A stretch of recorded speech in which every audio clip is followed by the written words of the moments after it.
Hello, ce soir je vous emmène avec moi dans la préparation de notre dîner, un doenjang jjigae. J'aime beaucoup les soupes coréennes, surtout en hiver, et il y a beaucoup de styles différents. Mais mon copain préfère les soupes qui sont pas trop piquantes, donc il préfère le doenjang jjigae. C'est plutôt rapide et facile à faire, donc ça me va bien. En général, j'en fais une grosse portion pour qu'on puisse en avoir pour plusieurs jours. Surtout que le doenjang jjigae, c'est une soupe qui est encore meilleure quand elle est réchauffée, donc le lendemain elle est encore meilleure. Évidemment, on la sert avec du riz. Alors je lance l'autocuiseur pendant que la soupe bout. On peut bien sûr le faire à la casserole, mais c'est beaucoup moins prise de tête comme ça. Le doenjang, pour ceux qui connaissent pas, c'est une sorte de pâte comme le miso, qui est un peu plus fort que le miso japonais. Finalement, le doenjang jjigae, c'est un peu le cousin éloigné de la soupe miso japonaise. En Corée, il y a aussi le doenjangguk, qui ressemble un peu plus à la soupe miso japonaise. Il y a un peu moins d'ingrédients dedans et le bouillon il est un petit peu moins fort.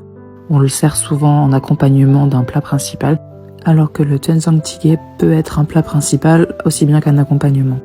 À la maison, pour accompagner le doenjang jjigae, on fait souvent des œufs au plat et on sert en toute simplicité avec un bol de riz et du kimchi. Si on a d'autres banchan au frigo, évidemment, on les sort également. Bon app!